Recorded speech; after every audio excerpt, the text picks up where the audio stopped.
Hello students, स्वागत है आपका वाईफाई एकेडमी पर। आज हम डाइजेस्ट सिस्टम के बारे में पढ़ेंगे। डाइजेस्ट सिस्टम का जो मेन जो ग्लैंड है वो है पैंक्रियास। डाइजेस्ट सिस्टम में इससे पहले हमने मेन परफॉर्मा डाइजेस्ट सिस्टम का डायग्राम बनाया था, उसके बाद लीवर के बारे में पढ़ा था, स्टमक के बारे में पढ़ा था, टंग एंड टीथ के बारे में पढ़ा था। आज हम डाइजेस्ट सिस्टम का जो मेन पार्ट है, 3 तरह की डाइजेस्टिव ग्लैंड्स होती है, मैंने बताया था। First is salivary gland, second है लीवर जो पढ़ चुके हैं हम, और थर्ड जो है डाइजेस्टिव ग्लैंड्स की है पैंक्रियाज। पैंक्रियाज का जो ओरिजिन होता है वो होता है एंडोडर्मल, मतलब एंडोडर्मल इन ओरिजिन होता है। तो पैंक्रियाज का ओरिजिन कहाँ से होता है? एंडोडर्म से।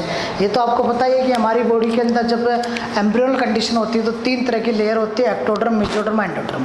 तो तीनों तरह की लेयर से जितनी हमारी बॉडी है, बॉडी के पूरे ऑर्गन्स का फॉर्मेशन होता है, तीनों जर्म लेयर से। तो कौन सी जर्म लेयर से? पैंक्रियाज का ओरिजिन होता है एंडोडर्म से। और पैंक्रियाज जो ग्लैंड है वो बहुत डिफरेंट टाइप की एसिनाई, ग्रुप ऑफ एसिनाई से मिलकर बनी होती है। तो आपको दिख रहे हैं ये चारों तरफ बहुत तरह की डिफरेंट टाइप की एसिनाई है, इनको एसिनाई बोलते हैं, इनको पैंक्रेटिक एसिनाई बोला जाता है। तो पैंक्रेटिक एसिनाई से मिलकर बनी होती है। और पैंक्रेटिक एसिनाई जो होती है वो क्या रिलीज करती है? Pancreatic acini. और पैंक्रियाटिक एसिनाई जो है क्या रिलीज करती है? Enzymes of pancreatic juice, enzymes of pancreatic juice. Pancreatic juice के अंदर जो कार्बोहाइड्रेट, प्रोटीन, लिपिड, इनके डाइजेशन करने वाले एंजाइम्स होते हैं, उन एंजाइम्स को रिलीज करती है कौन? Pancreatic acini. और पैंक्रियाटिक एसिनाई, तो देखिए ये पैंक्रियाटिक एसिनाई जो होती है वो एंजाइम्स किसके अंदर रिलीज करेगी? पैंक्रियाटिक डक्ट्यूल के अंदर। और पैंक्रियाटिक डक्ट्यूल जो है, तो आपको मैं डायग्राम भी बनाया था, इस तरह का पैंक्रियाज का डायग्राम जो होता है वो है। यहाँ पर अपन बात करते हैं ड्यूडेनम वाले पार्ट की। ये ड्यूडेनम वाला पार्ट हो गया। तो यहाँ पर देखिए ये जो पैंक्रियाज ग्लैंड है, इस पैंक्रियाज ग्लैंड के साथ छोटी छोटी पैंक्रियाटिक डक्ट होती हैं, पैंक्रियाटिक डक्ट्यूल। तो ये जो एसिनाई है, ये एसिनाई एंजाइम रिलीज किसके अंदर करती है? पैंक्रियाटिक डक्ट्यूल के अंदर। और पैंक्रियाटिक डक्ट्यूल जो होती है वो एंजाइम्स कहाँ पर लेकर आती है? इस पैंक्रियाटिक डक्ट के अंदर। और पैंक्रियाटिक डक्ट के थ्रू यहाँ से ऊपर से बाइल डक्ट आएगी। तो बाइल डक्ट और ये दोनों डक्ट एक साथ क्या होगी? कंबाइंड होगी। और किसके अंदर? ड्यूडेनम के अंदर अपना एंजाइम्स रिलीज करेंगे। यहाँ पर इसके अलावा इससे एक और डक्ट निकलती है जो डायरेक्ट किसके अंदर? ड्यूडेनम के अंदर रिलीज करती है। इसको हम बोलते हैं डक्ट ऑफ सेंटोरिनी। क्या बोलते हैं? Duct of Santorini. और यहाँ पर ये मेन पैंक्रियाटिक डक्ट है जिसके अंदर कहाँ से?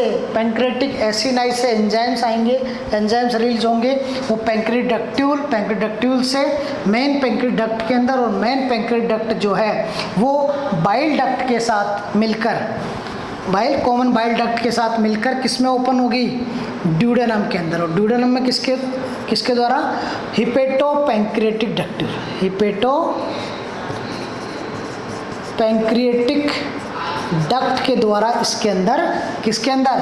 ड्यूडेनम के अंदर ओपन हो। इट मीन्स अपन बोल सकते हैं कि बाइल जूस का सिक्रेशन और पैंक्रियाटिक जूस का दोनों का सिक्रेशन एक कॉमन डक्ट के द्वारा होता है, उसको बोलते हैं हिपेटो पैंक्रियाटिक डक्ट। और केवल पैंक्रियाटिक जूस का सिक्रेशन जिसके द्वारा होता है वो होती है डक्ट ऑफ सेंट्रल, जो वो भी डायरेक्ट किसके अंदर?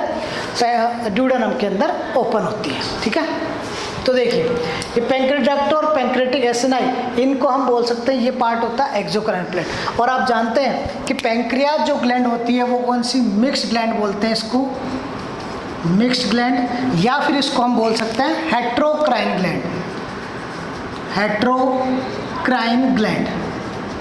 देखिए मिक्स्ड ग्लैंड और हेट्रोक्राइन ग्लैंड का मीन्स क्या होता है?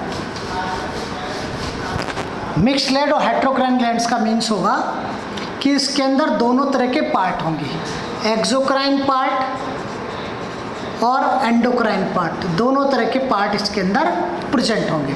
तो देखिए दोनों तरह के पार्ट यहाँ पर कैसे काम करते हैं।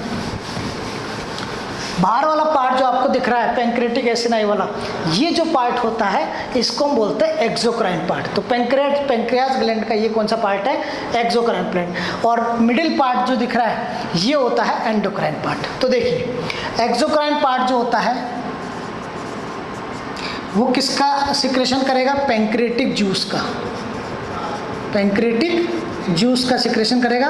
और पैंक्रेटिक जूस के अंदर डिफरेंट टाइप के एंजाइम्स प्रेजेंट होंगे जो carbohydrate, protein, lipid, DNA, RNA इनका क्या करेंगे? डाइजेशन करेंगे। तो डाइजेशन के अंदर हेल्प करेगा वो होगा पैंक्रेटिक जूस।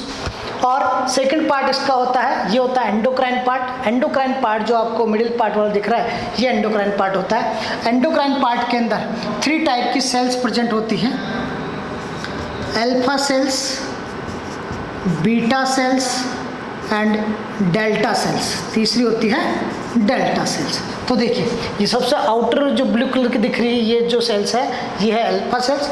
इसके जस्ट अंदर की ब्लैक कलर वाली जो सेल्स है वो बीटा सेल्स है। और अल्फा सेल्स में कुछ डिफरेंट टाइप की सेल्स दिखाई दे रही है आपको, ये होती है डेल्टा सेल्स। और पैंक्रेटिक पॉलीपेप्टाइड सेल्स भी होती है जो इन सेल्स को वापस रिजनरेट करती है। और ब्लड वेसल्स भी इसके अंदर प्रेजेंट होती है जो डायरेक्ट ब्लड से जुड़ती है और पैंक्रियाज को क्या करती है? ब्लड सप्लाई करती है। ठीक है, तो यहाँ पर देखिए अल्फा सेल्स होगी वो किसका सिक्रेशन करेगी? ग्लूकागोन हार्मोन का। अल्फा सेल्स ग्लूकागोन हार्मोन का सिक्रेशन करेगी। और बीटा सेल्स किसका? इंसुलिन हार्मोन का सिक्रेशन करेगी। और डेल्टा सेल्स किसका? सोमेटोस्टेटिन हार्मोन का सिक्रेशन करेगी। तो देखिए तीनों के फंक्शन क्या होते हैं? इसको स्वेट ब्रेड भी बोला जाता है। स्वेट ब्रेड क्यों बोलते हैं इसको? तो देखिए तो जो ग्लूकागोन है ये क्या करता है? जो ग्लूकोज है ग्लाइकोजन है उस ग्लाइकोजन को किस में चेंज करेगा? ग्लूकोज के अंदर। कौन? Glucagon hormone. और जो ग्लूकोज है उसको ग्लाइकोजन में चेंज करेगा, वो कौन करेगा? Insulin hormone. तो देखिए जब भी हम कुछ ग्लूकोज या कुछ मीठा लेते हैं तो उस टाइम पर हमारी बॉडी के अंदर ग्लूकोज की कंसंट्रेशन क्या होती है? इंक्रीज हो जाती है। ग्लूकोज की कंसंट्रेशन इंक्रीज हो गई तो हमारी जो पैंक्रियाज ग्लैंड की जो बीटा सेल्स है वो क्या करेगी? इंसुलिन हार्मोन सिक्रेट करेगी। और इंसुलिन हार्मोन क्या करेगा? जो एक्सेस क्वांटिटी के अंदर हमारे ब्लड के अंदर जो ग्लूकोज है उस ग्लूकोज को किस में चेंज कर देगा? ग्लाइकोजन में चेंज कर देगा। और ग्लूकोज का लेवल क्या करेगा? मेंटेन रखेगा। ठीक है, और जब ग्लूकोज ग्लाइकोजन में कन्वर्ट होता रहेगा, इंसुलिन का सिक्रेशन एक्सेस होता रहेगा, तो हमारी बॉडी के अंदर एक टाइम ऐसा आएगा जब ग्लाइकोजन की कंसंट्रेशन क्या होगी? इंक्रीज हो जाएगी। बॉडी के अंदर ग्लूकोज की क्वांटिटी कम हो जाएगी। इट मीन्स हमारे को एनर्जी मिलना क्या हो जाएगा? कम हो जाएगा। तो उस टाइम पर क्या करेगी? जो अल्फा सेल्स है वो क्या करेगी? ग्लूकागोन हार्मोन का सिक्रेशन करेगी। तो जैसे ही वो ग्लूकागोन हार्मोन का सिक्रेशन करेगी तो ग्लाइकोजन जो एक्सेस क्वांटिटी के अंदर ग्लाइकोजन है वो वापस किसके अंदर? ग्लूकोज के अंदर कन्वर्ट होना स्टार्ट हो जाएगा। इट मीन्स ग्लूकागोन और इंसुलिन मतलब अल्फा सेल्स और बीटा सेल्स दोनों क्या करती है? आपस में ग्लूकोज और ग्लाइकोजन के कंसंट्रेशन को ब्लड के अंदर क्या रखती है? मेंटेन रखती है। ठीक है, और डेल्टा सेल्स के द्वारा सोमेटोस्टेटिन हार्मोन होता है। ये सोमेटोस्टेटिन हार्मोन इन ग्लूकागोन और इंसुलिन हार्मोन के लेवल को इक्वल क्वांटिटी के अंदर क्या कराता है? सिक्रेशन कराने के अंदर हेल्प करता है।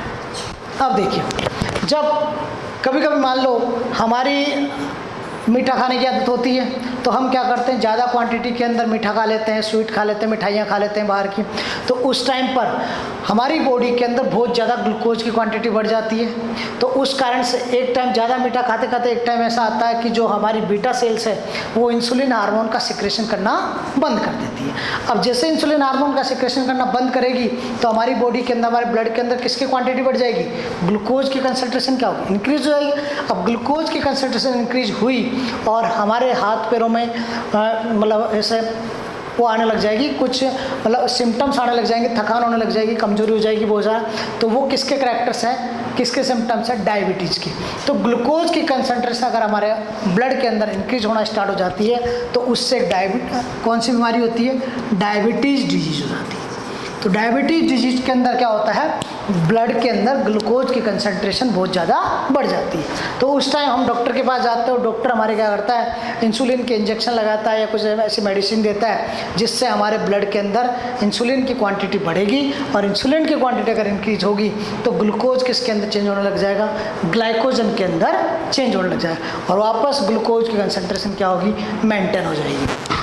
तो पेंक्रियाज का डायग्राम ये था, इसलिए हम बोलते हैं पेंक्रियाज को कि पेंक्रियाज जो ग्लैंड है वो हेट्रोक्राइन ग्लैंड है। इसके अंदर एक्सोक्राइन पार्ट और एंडोक्राइन पार्ट दोनों होते हैं। तो एंडोक्राइन पार्ट के अंदर कौन सा, अल्फा बीटा और डेल्टा सेल्स भी होती है, और इस कारण से ये इनको आइसलेट्स ऑफ लैंगरहैंस भी बोला जाता है। क्या बोला जाता है, आइसलेट्स ऑफ लैंगरहैंस। ये जो अल्फा बीटा डेल्टा सेल्स है, इन तीनों को क्या बोला जाता है, आइसलेट्स ऑफ लैंगरहैंस। ये इंपॉर्टेंट क्वेश्चन है, खूब बार पूछा गया। तो अल्फा बीटा डेल्टा सेल्स का फंक्शन पता लग गया, एक्सोक्राइन पार्ट कौन सा है, एंडोक्राइन पार्ट कौन सा है, ये भी पता लग गया, और ये दोनों पार्ट प्रेजेंट होते हैं इसके अंदर, इसीलिए इसको क्या बोलते हैं, मिक्स्ड ग्लैंड बोला जाता है। और सबसे लार्जेस्ट ग्लैंड जो होती है वो लीवर होती है, और सेकंड टाइप की लार्जेस्ट ग्लैंड होती है वो होती है पेंक्रियाज ग्लैंड। अब इसके बाद हम पेंक्रियाटिक जूस जो है उसके अंदर कौन कौन से एंजाइम्स होते हैं और हमारी बॉडी के अंदर वो कैसे डाइजेशन प्रोसेस के अंदर हेल्प करता है, उनके बारे में पढ़ेंगे। अब हम बात करेंगे पेंक्रियाटिक जूस के बारे में, कि पेंक्रियाज के द्वारा जो सीक्रेट किया गया जूस उसको हम बोलते हैं पेंक्रियाटिक जूस। तो पेंक्रियाटिक जूस का जो कंपोजिशन होता है वो होता है, वाटर इज 98%, पीएच इसकी होती है 7.5 to 8.3, it means slightly alkaline होता है, ठीक है। और सॉल्ट इसके अंदर कितने 2% इनऑर्गेनिक सॉल्ट होते हैं, इट मीन्स हम लोग बोल सकते हैं pancreatic juice contain only inorganic salts. तो अभी आपको बताया था कि जो पेंक्रियाटिक एसिनाई होती है उनके द्वारा पेंक्रियाटिक जूस के एंजाइम सीक्रेट किए जाते हैं जो एक्सोक्राइन पार्ट होता है। अब वो कैसे एक्शन करते हैं, तो the action of enzymes in the pancreatic juice, तो कौन कौन से एंजाइम सीक्रेट होते हैं, किस तरह से वो हमारे फूड के ऊपर कौन कौन से कार्बोहाइड्रेट, प्रोटीन, लिपिड के ऊपर किस तरह से उसका डाइजेशन करते हैं। तो देखिए, सबसे पहले स्टार्च, हमने आपको पहले बताया था जब डाइजेशन सिस्टम का पहला वीडियो पढ़ा था हमने, उसके अंदर स्टार्च का डाइजेशन जो है वो सलाइवरी ग्लैंड के अंदर पैराइटल जो टाइलिन एंजाइम्स होता है, टाइलिन एंजाइम्स के द्वारा स्टार्च को माल्टोज में कन्वर्ट कर दिया जाता है। बट जो बचा हुआ स्टार्च होता है, रिमेनिंग स्टार्च जो होता है वो पेंक्रियाटिक जूस के द्वारा क्या होता है, उसका डाइजेशन होता है। तो ड्यूडेनम के अंदर एमाइलेज और एमाइलोपेप्सिन जो दो एंजाइम्स होते हैं, एमाइलेज एंड एमाइलोप्सिन एंजाइम जो होते हैं वो स्टार्च को किसमें चेंज करेंगे, माल्टोज के अंदर कन्वर्ट कर देते हैं। उसके बाद ट्रिप्सिनोजन जो होता है वो कैल्शियम एंट्रोकाइनेज एंजाइम इसको किस में चेंज कर देगा, ट्रिप्सिन में, क्योंकि ट्रिप्सिनोजन एंड काइमोट्रिप्सिनोजन ये दोनों इनएक्टिव एंजाइम्स होते हैं, जब ये एक्टिव फॉर्म में आते हैं तो ही अपना वर्क करते हैं। तो ट्रिप्सिनोजन को कैल्शियम और एंट्रोकाइनेज एंजाइम किस में चेंज कर देगा, ट्रिप्सिन के अंदर कन्वर्ट कर देगा। और काइमोट्रिप्सिनोजन है, इसको ये ट्रिप्सिन बनने के बाद जो ट्रिप्सिन एंजाइम बनता है ये काइमोट्रिप्सिनोजन को किस में, काइमोट्रिप्सिन में कन्वर्ट कर देगा। इट मीन्स यहाँ पर ट्रिप्सिन और काइमोट्रिप्सिन दोनों इन एक्टिव फॉर्म में आ चुके हैं। अब देखिए, फिर उसके बाद प्रोटीन जो है, प्रोटीन का डाइजेशन होगा। ये जो ट्रिप्सिन और काइमोट्रिप्सिन दोनों यहाँ पर जो एक्टिव फॉर्म के अंदर आए हैं ये प्रोटीन को किस में चेंज करेंगे, लार्ज पेप्टाइड के अंदर कन्वर्ट कर देंगे। तो प्रोटीन किस में चेंज जाएगा, लार्ज पेप्टाइड्स के अंदर चेंज जाएगा। उसके बाद trypsin convert pro carboxypeptidase into active carboxypeptidase. It means pancreatic juice के अंदर कौन सा एंजाइम होता है, प्रो कार्बोक्सीपेप्टिडेज एंजाइम भी होता है जो कि इनएक्टिव फॉर्म के अंदर रहता है। बट ट्रिप्सिन एंजाइम, यहाँ पर जो ट्रिप्सिन एंजाइम एक्टिव फॉर्म के अंदर है ये प्रो कार्बोक्सीपेप्टिडेज को किस में कन्वर्ट कर देगा, एक्टिव कर देगा, किसमें, कार्बोक्सीपेप्टिडेज के अंदर एक्टिव कर देगा। अब ये कार्बोक्सीपेप्टिडेज क्या करेगा, जो यहाँ पर प्रोटीन के लार्ज पेप्टाइड कन्वर्ट हुए थे उन प्रोटीन के लार्ज पेप्टाइड को किस में चेंज कर देगा, एमिनो एसिड के अंदर। कौन कर देगा, कार्बोक्सीपेप्टिडेज, जो कि किसने, ट्रिप्सिन ने प्रो कार्बोक्सीपेप्टिडेज जो इनएक्टिव फॉर्म में था उसको एक्टिव किया था, किसने, ट्रिप्सिन ने, किसमें, कार्बोक्सीपेप्टिडेज में।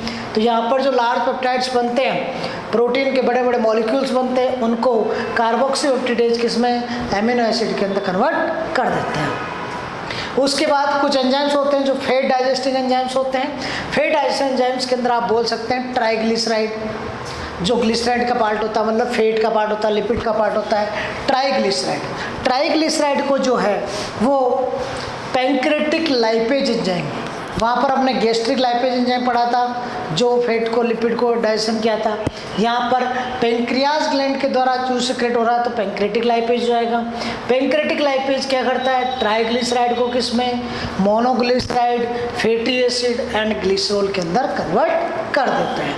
तो यहाँ पर ट्राइग्लिसराइड को कौन, pancreatic lipase, monoglyceride, fatty acid और ग्लिसरॉल के अंदर कन्वर्ट कर दिया। उसके बाद कुछ एंजाइम्स होते हैं डीएनए आरएनएज, मतलब न्यूक्लिक एसिड को जो डाइजेशन करने वाले एंजाइम्स होते हैं, न्यूक्लियस एंजाइम, डीएनएज, आरएनएज, ये क्या करते हैं, डीएनए और आरएनए का डाइजेशन करते हैं।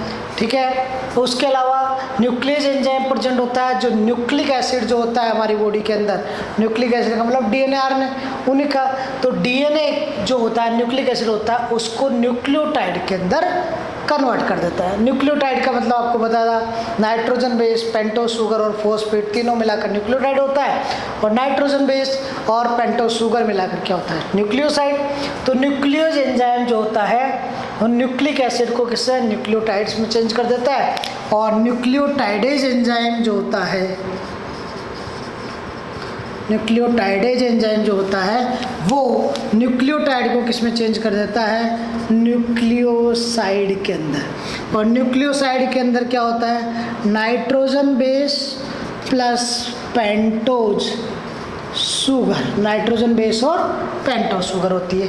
जबकि न्यूक्लियोटाइड के अंदर क्या होता है, नाइट्रोजन बेस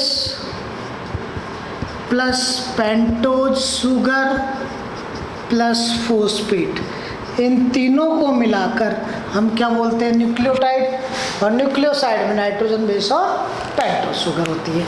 तो इस तरह से हम पैंक्रियाज की जो स्ट्रक्चर पढ़े थे आज, और पैंक्रियाज के द्वारा कौन से एंजाइम सीक्रेट होते हैं, पैंक्रेटिक जूस के अंदर कौन कौन से एंजाइम्स होते हैं, उनके बारे में पढ़ा था। तो हमारे साथ बने रहिए, देखते रहिए लगातार। Thank you.